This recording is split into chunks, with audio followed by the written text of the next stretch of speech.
Hello, everybody. Welcome in to the NBA Front Office Show. It's Friday. You know what that means. Front Office Friday! I don't have an edition. No edition, just September edition, I suppose. As we're counting down the training camp and everything's starting up just a few weeks away, we are here. It's Friday. We're kicking off the weekend. We're going to take your NBA questions and comments. Plenty of stuff for us to dive into, but we want to make this as much of a Q&A style show today as we can, and break down, what you guys want to talk about as far as the NBA world goes. Keith, did you watch? Oh, in fact, here we got a question coming in. Thoughts on the NFL opener? Keith, did you watch Chiefs Ravens? Nope. Like 2 plays. Really? That was it. Yep. Yeah, I didn't watch any of it. No, I was watching at last night when I got home from running some errands. I watched some summer league film to catch up on some of the prospects I need to write about. Okay. All right. Probably a better use of your time given what we do. I did watch the football game. Isaiah Likely, toe on the line at the end of the game. I've seen that now, yeah. Sure. I was so disappointed. And you know what's funny is I put out there like, oh, that was an unfortunate ending to the game, because I have no rooting interest in football games. Like, I don't care who wins, who loses, whatever. It's kind of fun. And so I get all these Chiefs fans in my comments. You mean it was the right call and all this? I'm like, man, I don't care that your team won or lost or whatever. Like, I just want to see a fun game. That's the only thing that I care about with the NFL. I want my fantasy players to do well, and I want to see a fun game. And I like the idea. I think the Ravens were going to go for 2 to try to win the game. I wanted that moment, so it was an unfortunate ending in that sense, but I don't care who won or lost or anything like that. A lot of people upset that Mark Andrews didn't get targeted more. I think the Chiefs, I saw that on whatever the new Twitter trending thing is. Like, that was like fans upset with Mark Andrews, and I was like, oh, what happened? I didn't know who he was. So that, like, I'm so out of like football. Like, I barely know. Like I know like the QBs. I know like the big name guys, but no idea who he is. And I learned today he's a Ravens tight end, and he's usually really good. So I'm guessing that was fantasy related that people were mad. He is usually really good, and yes, people were very upset. People who had him on their roster in fantasy. But anyway, yes, we did watch the NFL opener. It was a fun game overall. I watched it anyway. It was a fun game overall, and I'm excited. Another we get more football tonight. Right? Yeah, they're in Brazil. Yeah. More tonight. Yeah, I saw nobody's like happy about it, and they had to send all this extra security and stuff. And yeah, kind of a mess. Kind of a mess. Yeah. But hopefully it turns into a good game. All right, let's go here. Squid said, should we hear something soon from the NBA about whoever is on their expansion committee and possible city team locations? I would think that this whole like TNT thing, if Warner's is going to kind of push to still argue that they did match the offer like that, I think would have to get resolved first so that all the TV stuff is fully done. And then they can probably turn their attention towards the expansion situation. At least that's my sense. Yep, agree. I think Adam Silver has been very consistent that it will be after the TV deal is finalized. So I don't think we're there yet. So it's probably going to be a little bit longer on this.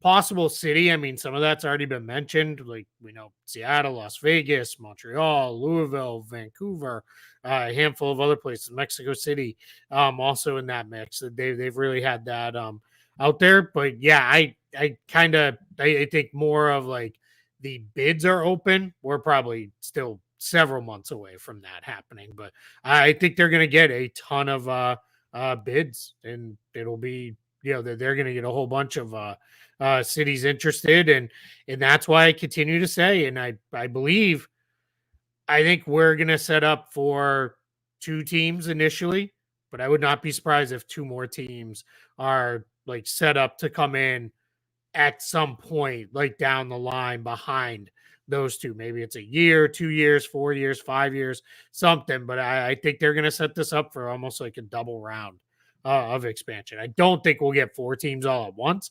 It's just too much. The league's not really set up to handle that. But 2 teams, then a couple more, so somewhere down the line, I think that's where we're headed. All right, let's go here. By the way, Seattle and Las Vegas move Minnesota and Memphis to the east. You only got to move one of them. Yep. You only have to move one. I know everybody does that. They think two teams in, two teams have Yep. to move, but then you would wind up unbalanced. So you would only have to move one of them. Do you have a preference for who would move east? I think Memphis makes sense because they're the furthest east, but Minnesota is so close to the other teams like in their area, like Milwaukee and Chicago and all that, that I think it would I think it would probably be them. But I don't really have a real preference either way. New Orleans could be in that mix too. We talked a lot about their weird schedule, which seems mostly driven by weird travel. But yeah, I don't any one of the three.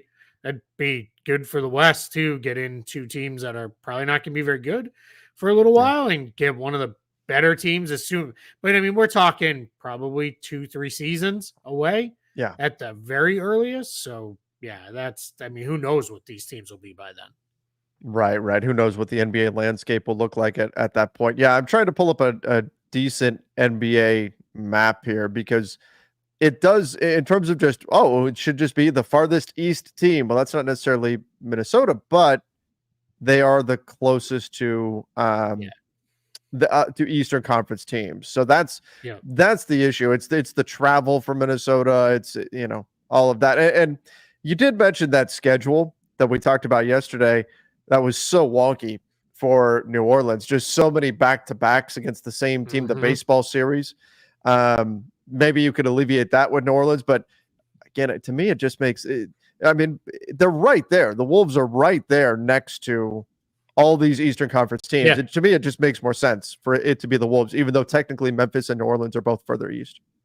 Yeah, I think they're going to use this opportunity when they bring in two new teams to restructure things quite a bit. I think they'll be we'll see schedule, conference, division. We're going to see some form of realignment kind of across the board where they just do some work to try to rebalance things out. Maybe we go NFL style with 8 4-team divisions. I don't know, maybe we go to 2 8-team divisions, and that's how they rebalance it. I really don't know, but I think we will see them do something to rebalance the conferences, the schedule, all of that. All right, let's go here. Kyle said, "Why are people so low on Christian Wood?" Well, he was always an okay NBA player that can put up points, can put up counting stats, but is not going to give you some of the other areas that maybe don't show up necessarily at a box score. But still, you look at it, you go, okay, you can put up 18 and 8 on any given night. That's a pretty solid outing for a guy. But he also just had a really poor season last year. Didn't shoot the three nearly as well as he has in the past. Started off pretty well, but then tailed off and dealt with some injuries and things of that nature. So, look, we tend to focus on what we've seen most recently. And I mean, there's recency bias in here, and that's part of the reason why people have been so down on D'Angelo Russell. And people were so down on D'Angelo Russell last summer because what they saw from him most recently was not good. And with Christian Wood, he wasn't on the floor to finish the season because he was hurt and didn't have a great season before that. So I think that's why. Has he been better over the course of his career? Yes, and maybe he does bounce back. But what we've seen from him most recently was not at the level that I think people were hoping to see him at. So there was disappointment, and that's going to carry over until he can prove otherwise. Yeah, and a lot of his best moments in his career have been on bad teams. So a lot of people tend to start to associate that with, all right, good stats, bad team guy. And we don't, that always bothers me a little bit because I think that just skips over a lot of context. One of my favorite guys to talk about this, you and I have talked about it before, is Colin Sexton. When the Cavs were bad, he got labeled that way when he was actually a pretty efficient player. So it was a bad team, but like, what does that really mean if we're, just throwing out there? Yeah, if a guy's throwing up 20 points but shooting 35% from the field, all right, yeah, that probably is good stats, bad team. So, so we're kind of, in that spot. So, but yeah, we'll 20 see. 20 Trevor, points, I need to 20 shots into it. I need to reset real quick. I will be right back. Okay, no worries. All right. Let's get into there's a question that came in. I will ask Keith about this when he gets back. But Diego said, who would be on your Mount Rushmore of all-time role players from each of your respective teams? So we will get Keith's thoughts on the Celtics role players. So top 4 role players for the Lakers. I think we have to go with Michael Cooper, who's going to get his jersey retired by the Lakers. So we're going to go Michael. Hey, he's back. That was fast. Yeah, sir, we have we're getting our roof replaced on Monday. This is of interest to no one, and they're here to drop all the stuff to do that. So I was just making sure that someone was going to be able to go meet them and make sure they can do whatever it is they need as he comes walking up right now. So well, yeah. Hopefully they're all good there. I was just about to get into the Mount Rushmore of role players here. I love it. I think it's a good one. So I was starting with Michael Cooper. I think Derek Fisher should be in the mix there, given what he's done for the team over the years. I know because they've had so many great role players over the years, I'll wind up leaving somebody out, but I think Robert Horry should be there as well, just given the big moments that he's had. And then a guy who, because he won 6th Man of the Year, maybe I'm stretching it a little bit, but the 09 2010 champion Lakers would not be what they were without the contributions of Lamar Odom. So I would give Lamar Odom a nod as well there. No, those are all really good calls. If I go back to when I was a kid, it was only really one great season, but Bill Walton for the Celtics, that one year, that 1986 season, he was unbelievable. For my money, that's still one of the best teams the NBA has ever seen. And he was great that season for the Celtics. So I'd put him on there just because he was a favorite of mine, just because I loved his I'm going to shoot every time with no conscience approach. I loved Eddie House. Like, he was just, a lot of fun to watch him out there, and doing his thing. Mm-hmm. And then let's see. I'll go with a more recent guy in recent years, Marcus Smart. I think would qualify as a role player. Sure. He's never been an all-star or anything like that. So yeah, so I'm a big fan of his. And then trying to think who the last spot Tam the pessimist is Brian Scalabrine. Yeah, he didn't play enough to really qualify for me there. So I don't know. James Posey, I guess, on the 08 team. Like, he was pretty huge for them. He came up with a bunch of huge defensive plays. PJ Brown for a late season signing that year came up there. So yeah. I don't know. Somebody said you wouldn't consider James Worthy. James Worthy was a star. Yeah, no, not a role player. No, I wouldn't consider James Worthy a role player. That's why. Yeah. I didn't put him in that category. Yeah. Somebody said Meta World Peace. Yeah. I leaned Odom, but it's James close. Worthy was terrifying. Like, to root against. So the dogs can now hear them dropping off the roof. that they're dropping that stuff off. So yeah. I had no idea. I just knew they were coming today. I had no idea. Otherwise, we would have scheduled better. So I apologize to everyone. We will persevere. Yeah, that's it. We'll work through. Somebody said they started Xavier Worthy last minute. Hey, if you did that, you were real happy with what you got out of him. I was playing against him in a league, unfortunately, but it's all right. Long way to go. A lot of games still to play. Any dark horse finals teams? All right, can we do a dark horse team from each conference? Sure. Which is kind of funny because I think the Mavs were my pick as the dark horse team at the beginning of last season. Yeah, I think they were. And they wound up getting there. I guess I'll start things off. I have waxed poetic about my love for the Sacramento Kings all summer, and I will stay on brand and say the Sacramento Kings are my dark horse finals team in the Western Conference. Yeah, I'm going to go with the West too, just because I think it's a little easier. I'm going to go with Memphis. I think Memphis is going to be back in a big way. Would not be surprising to me at all if they're contending to make the West Finals or even the NBA Finals. I like it. Memphis is a good pick. For the Eastern Conference, like, it can. Are the 76ers really a dark horse Yeah, team? no, I don't. Not I would really. not put Boston, Philly, New York, or Milwaukee. I don't think you Okay. can pick any of them. I think they're all too good. So I think the Um, next easiest one then to go to would be like Cleveland, but even that I feel like is a little bit of a stretch. What if we say, yeah, let me throw some love, and I think the Cavs are more likely to get there, I think, but let's throw some love to the Orlando Magic.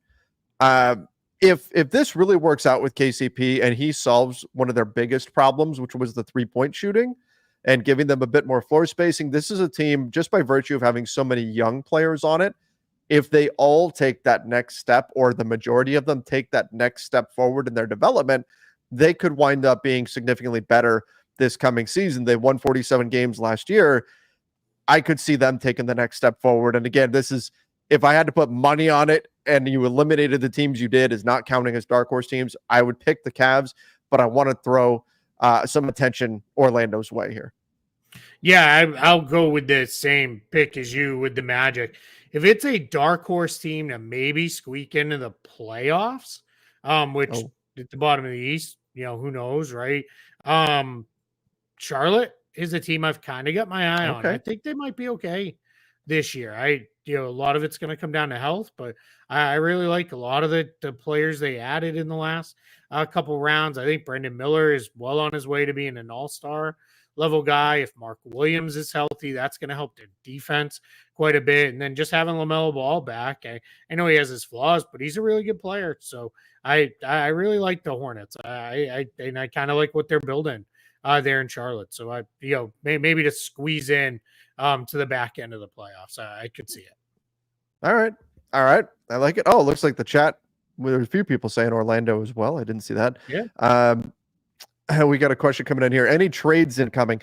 Not typically this time of year. Yeah. This No. time of year, you typically don't see trades incoming. Yes, there was that rumor a couple of years ago about the Lakers and Miles Turner and Buddy Hield and that potentially happening.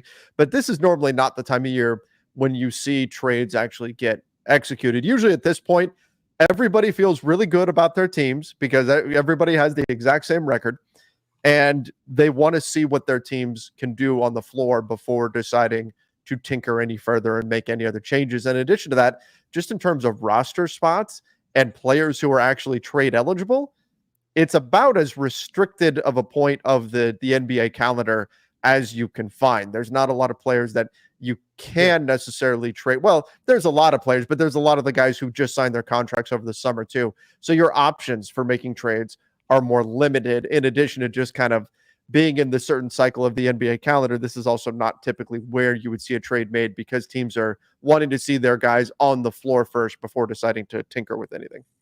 Yep. Yeah. And I will say too, we got a little spoiled last year because we had the Lillard trade, the Holiday trade, we had the Harden rumors that might as Yeah. well have been an off-season trade. It happened so early in the season, but I think it's we're just in a spot where those are very rare. Like generally, it's the end of December, early January is when things really start to pick up trade wise. That's the one guy I was going to mention, Brandon Ingram. That is maybe. Yeah. Maybe. I kind of doubt it at this point, but I wouldn't fully rule it out. More just I can't find a easy trade match for him that makes sense for him, for the team acquiring him, and for the Pelicans. Like Yeah. it's very hard. We went through a little bit a show or two ago, just kind of talking through Brandon Ingram stuff, and it's hard to find a trade that makes sense. Yeah. Yeah. I agree. It is difficult to find a trade that works. Teams aren't going to want to pay him on the next contract. And it's interesting to me, there was a somewhat minor rumor about Zach LaVine, or an executive recommended the Lakers should trade for Zach LaVine. Yeah. So I talked about that on the last episode of Lakers Nation. And there's some parallels there. I think the teams look at Brandon Ingram and they think, man, we don't want this to be a Zach LaVine contract where he's really your best served if he's like your third guy. And we don't want to be the team that winds up paying him like a first or a second guy on a team. Yep. So that's a challenging situation here for the Pelicans with BI. And of course, we had that story yesterday about him not showing up for the again voluntary camp, but nonetheless, like he was expected to be there and he didn't go. It's not an ideal situation right now. Yep. for sure. Anthony, why is Dwight Howard not in the place of Jackson Hayes? I mean, what is Dwight now? He's like 38, something like that. Yeah, because he's not a better player than Jackson Hayes. Yeah. At this point in his career, yeah, that one's weird, man. I don't know why like people are so fixated on him. It's like Celtics fans are that way with Rajon Rondo for years. They were like, why don't we get him back? And it's like, because they don't need him. Like, yeah, weird. But, yep. It's because we remember fondly like the championship run and Dwight being such a big role. But it's like we also just completely skip over the fact that he actually had another stint with the Lakers after that, and it wasn't great. It wasn't great. So yep. Yeah, that's the issue. Should the Pistons be looking for a backup point guard? Yeah, probably. They're one of the places I think one of the few places that jumps out would make sense for maybe Markelle Fultz. I think what they want to do, though, is I think they want to give that shot to Jaden Ivey to some extent, figure out what he can do, as well as I know they really like Marcus Sasser. So I think it's Cade Cunningham's your primary ball handler. Then let's give a shot to Jaden Ivey, Marcus Sasser, as whether Ivey may start, that's certainly in play, but whether they back up or they start and then slide over when Cunningham sits, that could be the way it goes for Ivey, and then Sasser's clearly going to play. So whether they work it like that, I think that's why they haven't brought in another veteran, because I think they're focused with the new coach, with everything going on. Let's develop some of the kids here versus just sliding in veterans who may or may not be a part of this thing when we build this up moving forward. Right. Okay, let's go to somebody said I don't recall if Bojan was traded. Yeah, he got traded right before the season. It was from Utah to Detroit, and then Detroit signed him to that extension. I think that was pretty early. Don't hear what we're not saying. We're not saying it can't happen or it never happens. Just rare. It's just rare. That's all. Just saying, if you're expecting a trade right now, most likely you'll wind up being disappointed. Can it happen? Sure. Has it happened? Yeah, it can happen. It's not impossible, but it's just not likely. September 22nd, 2022 for that one. Okay. So, yeah. Do you guys think the NBA Cup Season 2 is going to be successful? Yeah. Did you consider the first season of it successful? Yeah. I thought it brought extra competitiveness to those games. I thought people were either interested in it because they wanted to laugh and make fun of it, or they were interested in it because they were actually into it. And I think the ones who wanted to laugh and make fun of it, so many people who were so against it, by the end were like, actually, it kind of won me over. I was kind of into it by the end. The gimmicky courts, like, we don't need, God, what an eyesore. Yeah. We don't need to do that again. But it was, I thought it was pretty successful. I thought it did really well. And I would love to see it, continue to get tweaked and adjusted and things with that. I would love it if they made it the whole league. I know they probably don't want to because of travel reasons, but I'd love it if we could get, like, it would be cool if we could get a Celtics Lakers matchup that's something beyond just the two times they play in the regular season, then hoping they meet in the finals. Like, it'd be kind of neat to see it go that way. So I thought it was successful. I think it'll be another fun year of it. Have you heard anything about the floors? Are they going back to the same court? Haven't heard anything. It was because this year, around this time last year, right? It was when they were really hyping that and pushing it. Remember, they did the social media, all the rollout of it for like days and weeks in advance. Maybe it's going to be the same floor again. Hopefully with the right 3-point distances and the this time around, since that was wrong on the Mavs floor. But I don't know. What? Wait, it was what on the Mavs floor? Yeah, remember the Mavericks in-season tournament court? They had to use their regular court because it was one end, the 3-point distance was the college line instead of the NBA line. Oh, gosh. I don't know why I don't remember that, but I'm sure it's something we talked about. Yeah. Wait, that's not a great look. So here's just Google image search. Here's some of the floors that we're seeing. Here's my thing. right? Like watching this, I would get used to it by like halftime of games, but the initial, experience, it's fairly blinding. A lot of these floors, like Yeah. at least your Celtics, Keith, it's more of a dark green, but a lot of these are very bright colors. Look at the Yeah. Pacers there, right, with that bright blue. And I know the idea was people flipping through the channels would stop and go, "Whoa, what's something is Yep. different, something's happening." But why not keep the court the same and just leave the NBA Cup in the middle with the logo? Yeah. Wouldn't that be Yep. enough? I think it's Yeah, I just would think. overkill. Yeah, I'm with you on that. I know there was a lot of complaints too. The Bulls one especially was because they wore red jerseys on the red Yeah. court. There was a lot of folks who were colorblind. Like I couldn't watch. Like I could not follow it. Like it didn't. Like it just wasn't a good viewing experience. So my guess is like the NBA does with anything, they're going to continue to tweak stuff. They're going to change things up. They're going to look at things a little bit differently. But yeah, it'll be, I'm okay with whatever they kind of want to try because I thought it was pretty good. Ultimately, I dumb it down to this final thing. Just if I'm getting playoff intensity basketball in November, I'm for it. I'll take it. So I'm excited for the NBA Cup. Does that mean it's some great honor to win it at this point? Probably not. I mean, a lot of people will poke fun at it and stuff like that, but we got some phenomenal games out of the NBA Cup last year. So I'll be excited about it. Oh yeah, good question here. What incentives do you guys think the NBA should add to the NBA Cup without going overboard? So to make it a little bit more valuable. First of all, I think the championship game should count towards the record. I understand logistically they had trouble with that. There has to be some solution. I don't think the championship game should just be a bonus game added to a schedule so that those teams wind up playing 83 games. But what could you do to further incentivize teams to win this thing? Yeah, it's such a challenge because I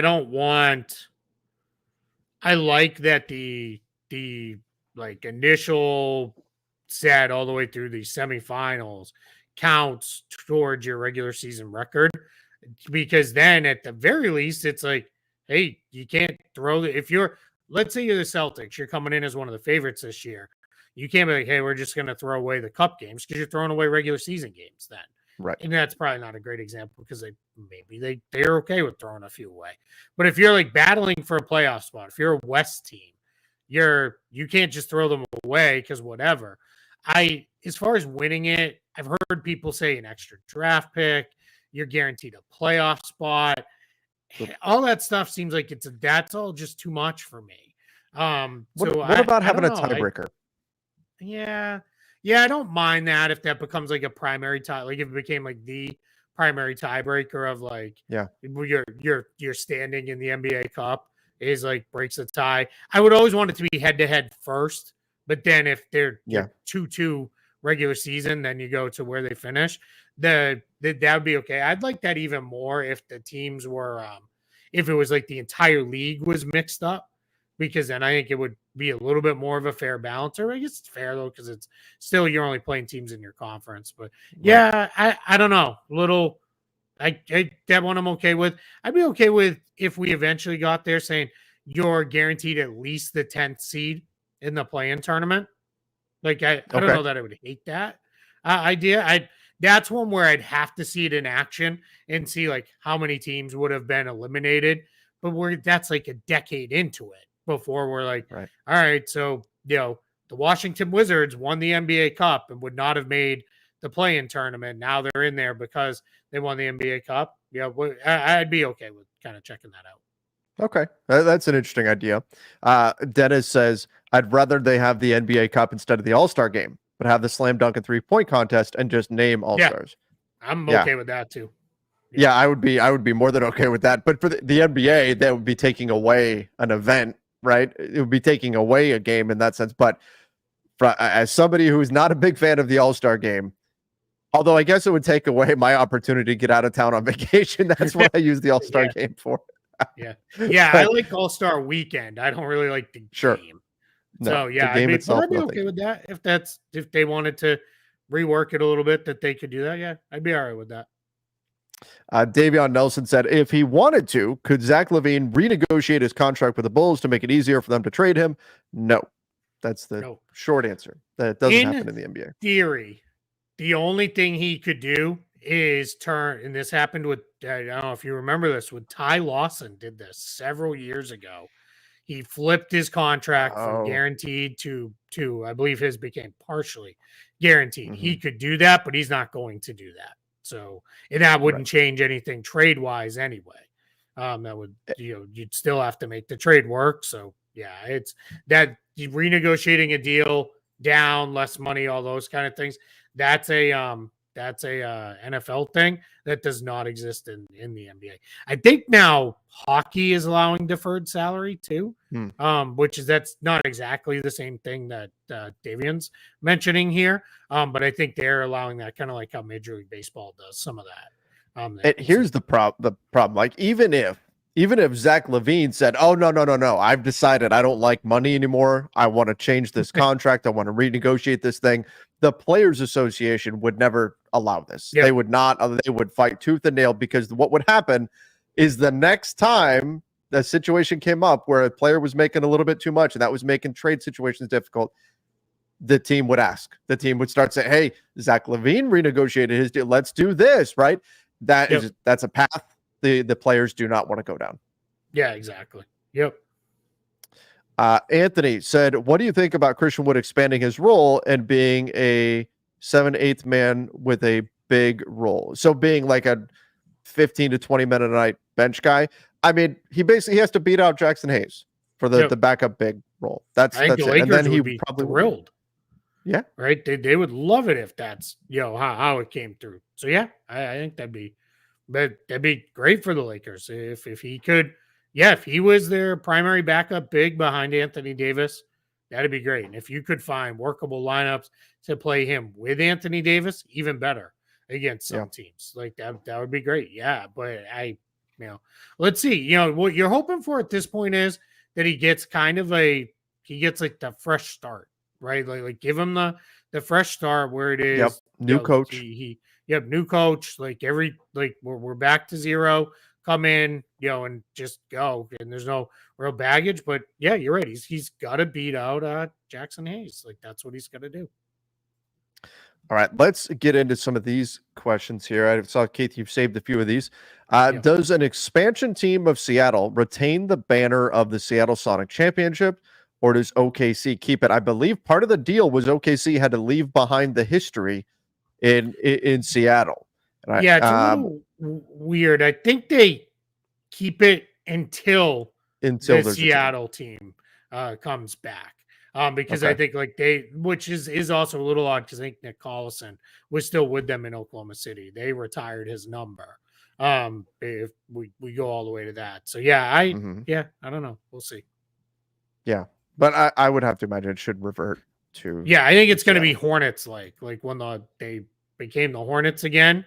They then took all of the Hornets past. I mean, they're clear they didn't have like a title. I don't even know if they had retired numbers, but they took on like the Hornets past again. Okay.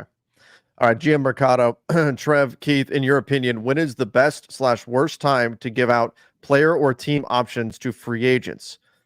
When is the best or worst time to give out player or team options to free agents? What guidelines do you think teams should follow, if any? The team option, there's never a bad time for it, right?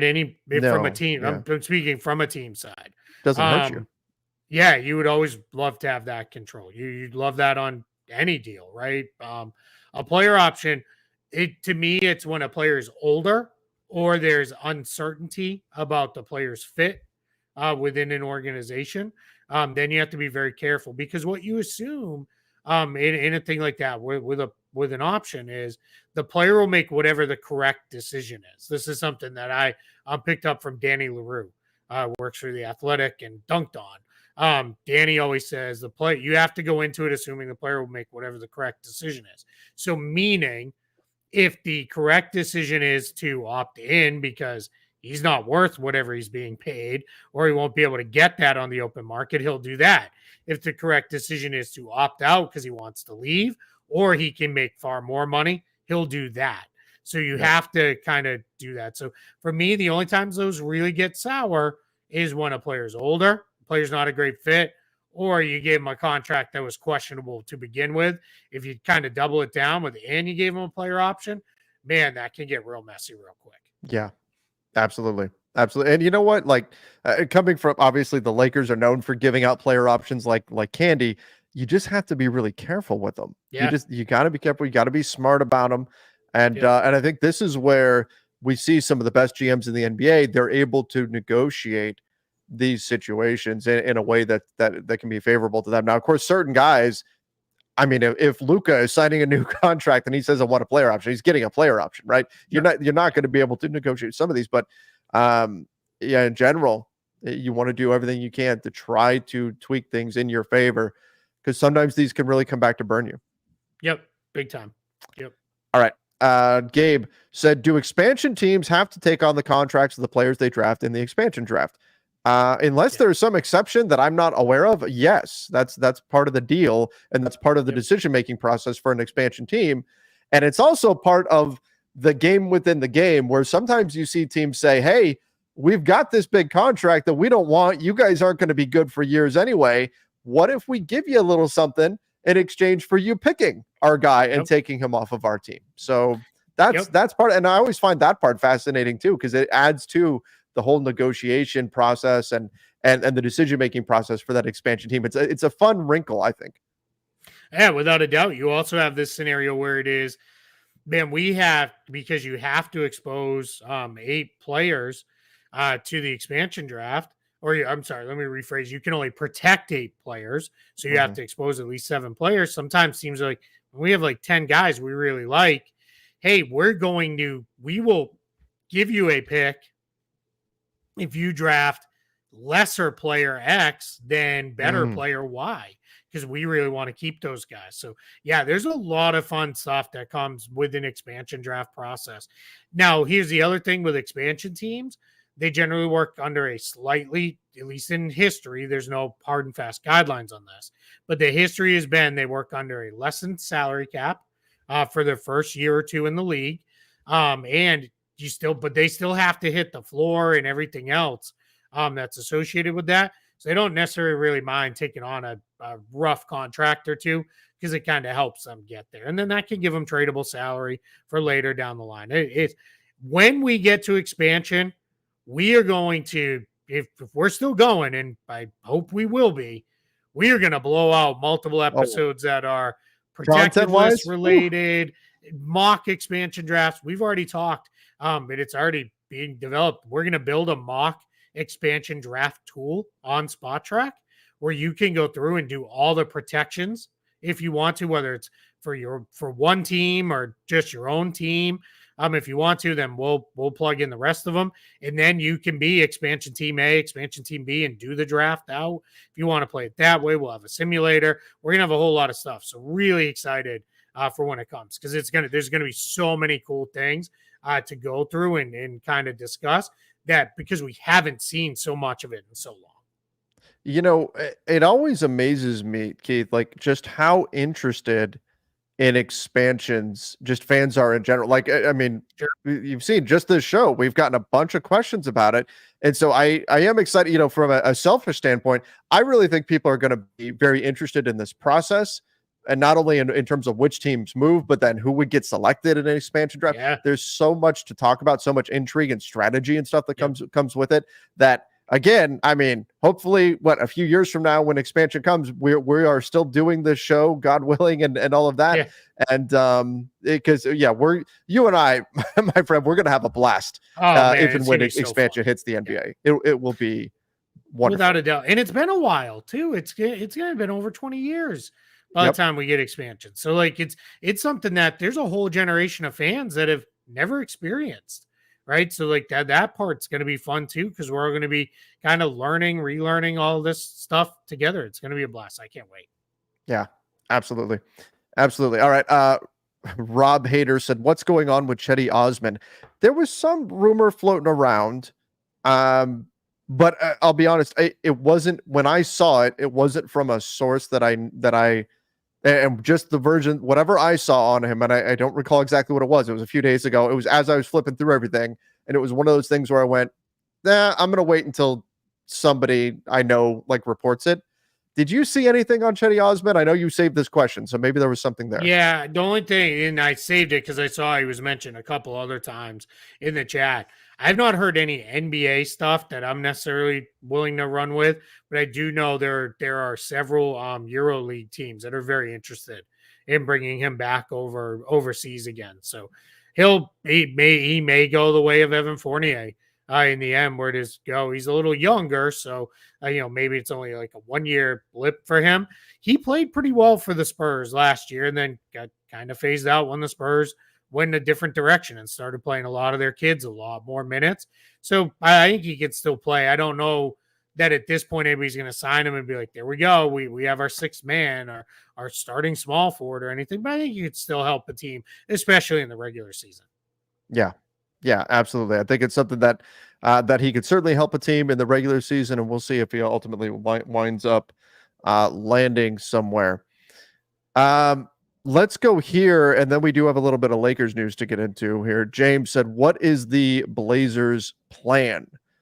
I mean, right now it's just about accumulating young talent. That's where the Blazers are at currently. And I know there's some pieces that don't quite fit. They still have some moves to make. I think they need to move off of some of these veteran guys that they've got. Jeremy Grant could find himself on the move. Maybe Robert Williams. I think there's still moves to be made to fully embrace this rebuild, but it's pretty clear they are in talent acquisition mode. And I don't know that they're even all that worried about how the pieces all fit together just yet. I think maybe in a year they'll start to really consider fit, but right now it's just about acquiring as much young talent as you can and trying to build out that future. Yeah, the only place I'm worried about Portland right now is the center spot because you can't play DeAndre Ayton, Robert Williams, and Donovan Clingan together at all. It's just not going to work. Now, maybe they will because who cares if it works? But that part's a little messy for me. Everything else, there's enough minutes to go around. You can sort it all out. You'll figure it out.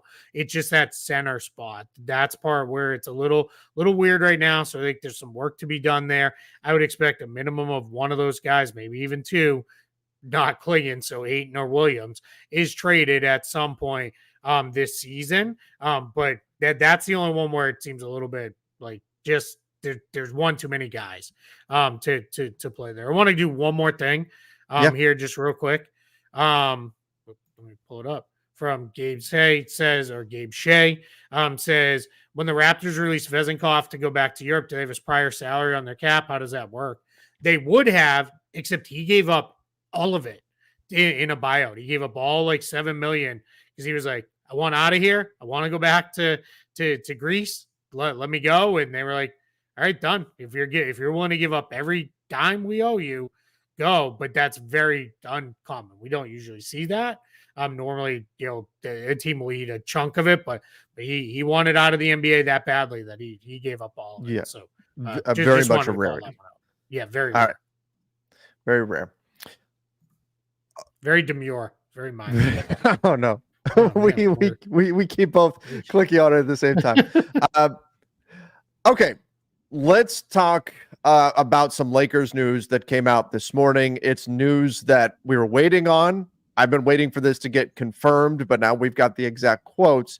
This is coming from Mike Bresnahan of Spectrum Sportsnet. A lot of people have been asking about Jared Vanderbilt and what's going on with him. It was a couple of months ago when JJ Redick casually mentioned that Jared Vanderbilt had some rehab to still do this summer, which perked a lot of ears up because he was supposed to be eligible to play at the end of the playoffs for the Lakers. And yet a month or so later, he still had rehab to do. A strange situation. Now we get this from Mike Bresnahan of Spectrum Sportsnet saying, Vando is going to be interesting. I'm not sure he'll be ready for training camp or even for the preseason games. It's a foot injury. He opted not to have a procedure in season when he got hurt in February. So we'll see if he's ready to go. I don't have a lot of details on it, but I'm not sure he'll be ready for training camp. Regular season is a different story. Hopefully he's ready by then, but nothing concrete on him yet. Keith, Lakers fans have been waiting to get an update on Vando. The footage we've seen or the pictures we've seen of him working out at the facility, we haven't seen him running, jumping, cutting, that sort of stuff. It's been stuff more in the weight room type thing. We also had that little comment from JJ Redick. Now this from Brez kind of confirming like, hey, something's still going on here. This was an injury that took place middle of last year. This is not a great sign, Keith, for Jared Vanderbilt and the Lakers, that we're still here. We are. It's September, and it's now a question whether or not he'll be a go for training camp. Yeah, that's really not good. That's worrisome, because if it's something you thought you could just rehab, generally, within a couple months, like, all right, that's probably not going to work. I mean, we're talking now. Yeah, well, it was February, right? Because it was a game against the Celtics. It was against the Celtics when he got hurt. Yeah. So we're talking almost 7 months later. Like, that's not great. And I was that part of, I'm just kind of constantly always looking at teams and rosters and depth charts, and I was like, there's a world where Jared Vanderbilt, if the Lakers did want to go a different direction, he could probably start, or certainly going to be the first, in my mind, the first big. I know he's not traditional big, but kind of like a bigger forward off the bench for the Lakers. And that's a huge loss. Like, you're now pressing other guys into more minutes if he's not ready to go. I mean, this is the thing too with the NBA. It's a little hard when they say, I don't know if he'll be ready for training camp. Regular season's a different story. It's not that different of a story in the NBA, because this is not a month and a half long training camp like the NFL.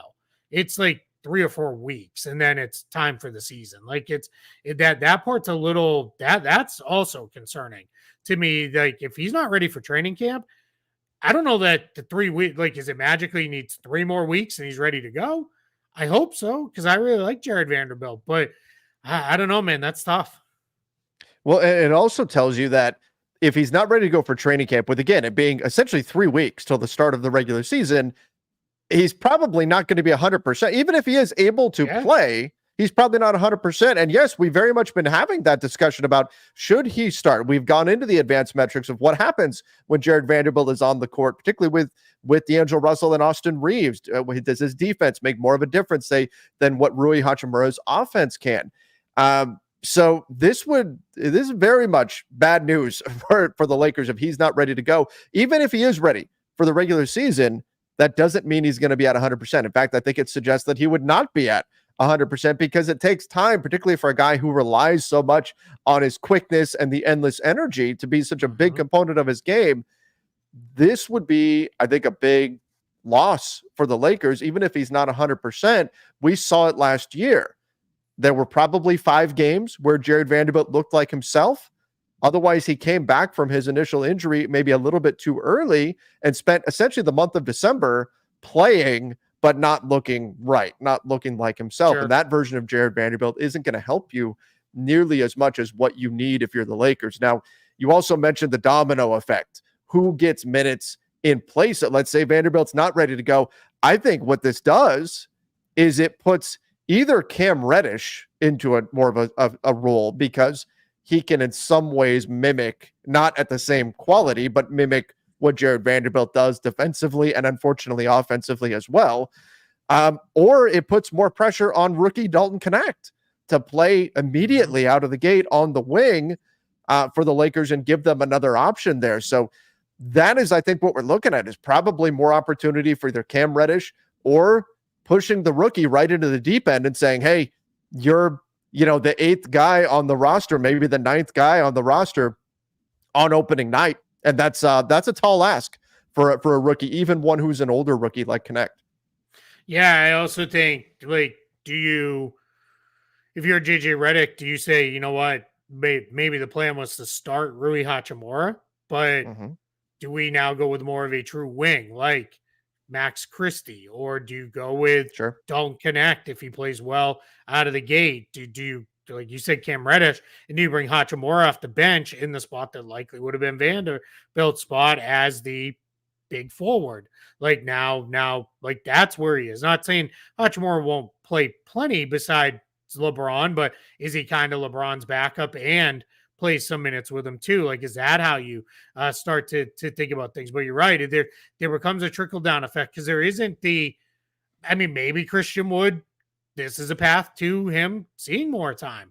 Maybe it is, hey, we need you to actually play some at the 4 now. What does that look like? I was just kind of going through it a little bit. There's not there's not a great answer of any of the, bench guys of, all right, go with this guy in there because Maxwell Lewis isn't that size guy. Cam Reddish isn't necessarily really that size guy as far as having the bulk to do the things Vanderbilt does against bigger players. But yeah, you're gonna have to get creative and play some different guys and figure it out if he's not ready to go. Or as you said, for the first month and a half of the season, he may only be able to give you 10, 15 minutes or something like that as he builds back up and builds back into a 20 plus minute a night role. So yeah, let's see what that looks like. That's a worrisome update. Big time. Like on a few weeks out from training camp that he may not be ready to go. Because I've just been assuming, because I'm not on it day to day like you are, but I've just been assuming, he'll be ready to go. Why wouldn't he be? It's been, by that point it'll be 8 months by the time he's back, and here we are not ready. That's concerning.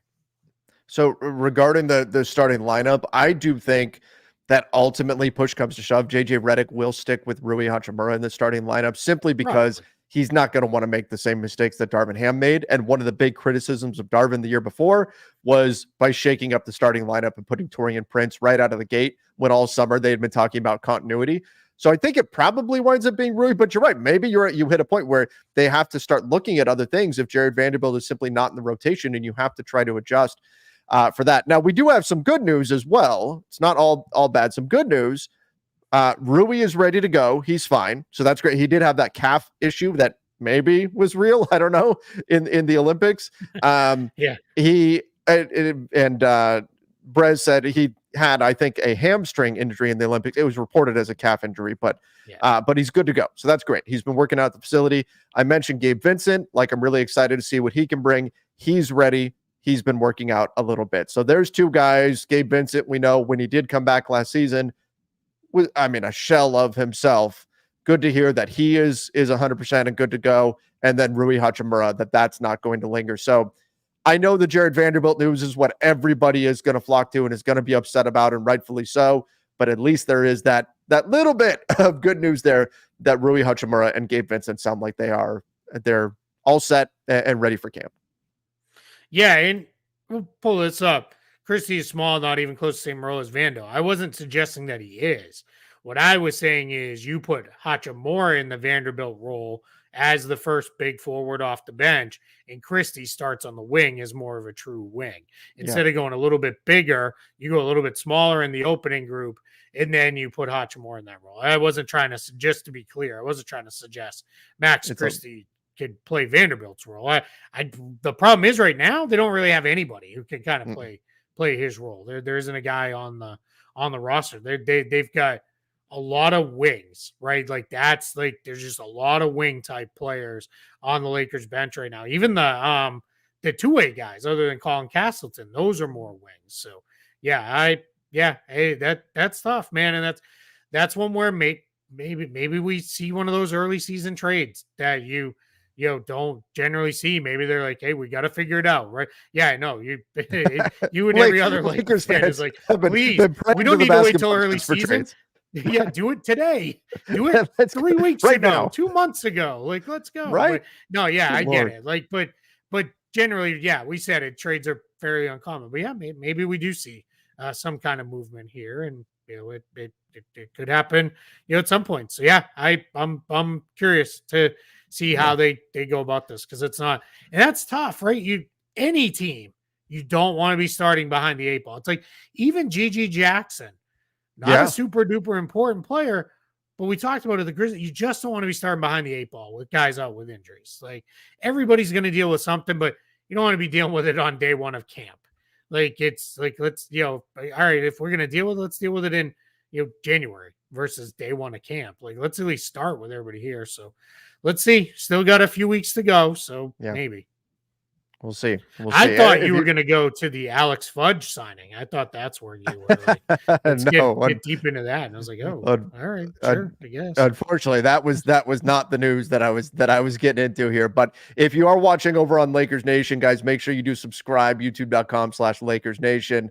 We'll keep everybody updated, of course, on what's going on with this Jared Vanderbilt situation. But again, not great news. So Not ideal. But again, thank you everybody for watching on Lakers Nation. All right, let's continue on here. In fact, before we wrap up here on front office, let's see here. Let's do a couple more. Yeah, let's end on a more positive note. Yeah, I that's exactly what I'm looking for. I want to end on a more positive note here. Something that that is a little bit more uplifting than that. I got one right here. Okay, cool. I mean, it's positive for me. I appreciate that. Working on it. Working hard. Let's go. Trying Hard my work best. pays off. Yeah, that's it. Trying my best. So we're doing okay. We hit a little bit of a plateau, but we're plugging along. So we're good. Oh, this is a fun one. All right, let's do it. Las Vegas expansion team name ideas. It's difficult, but do you have to go with something gambling related? Like, do you feel like they have to? No, I don't think so. Okay, I don't think they have to. So then that opens up a lot more things. We're both big fans of alliteration, so I kind of like the Las Vegas Vipers. I like that. Like, I think you could get like Vipers. You could get like a really cool logo out of that. Like, I think that would be pretty good. Yeah, see, Vegas the Vegas Vipers. I like that. And then you can make Randy Orton your special guest. He can come in. I have no idea what that means, but sure. The Viper. Okay, so here's I just asked Chat GPT here. You know, hey, what do you think? Oh, there you go. And it was the first response is the Aces. Yeah, that's taken. There's already one of them. Yeah. Next, you're gonna tell me the Raiders sounds good. The High Rollers. Yeah, the High Rollers. Yeah. The Outlaws, the Gamblers, the Vegas Lights. That's already a soccer team. The Vegas Vipers, the Vegas Showmen, the Vegas Jokers. Well, then they would just automatically have to be gifted Nikola Jokic if they did that. Let's see. The Vegas Stars is another one. It's an interesting. What about, I still lean Vipers. I think that's the best one. Could go with like the Tigers, because we don't have a Tigers in the NBA, and there could be like the White Tiger, like Siegfried and Roy. Maybe they wouldn't. Like is there an XFL team called the Vipers? Is that right? No idea. Alejandro says you might have issues. Oh, didn't the Rock buy it or something? The Rock like did, I thought. Yeah. Vegas Kings, but there's already a Kings. There's already a Sacramento Kings. Yeah. Oh, we're an XFL team. Oh, okay. Yeah, maybe. Okay. Yeah. Lions. Yeah. The Las Vegas Lions. Hustlers. Yeah. I don't know. Scorpions. Yeah, I don't know. Maybe. Scorpions, and then you can just play Rock You Like a Hurricane on all the games. Yeah, there you go. That'd be good. Yeah. All right. Yeah, I don't know. Yeah. Throw if you're not watching live and you got thoughts, drop them in the chat. We're happy to take a look. For sure. Let us know what you think. But everybody, let's head off to the weekend. We appreciate all of you for joining. Always a good time when we get to here for Front Office Friday. We get to talk some NBA basketball. A few more weeks, and we're actually going to be talking like what we're seeing on the floor. Yeah, that's exciting. I can't wait. But everybody, thank you guys for being here. If you haven't subscribed to the NBA Front Office Show on YouTube yet, please make sure you do so. Till next time, everybody. See ya and stay safe.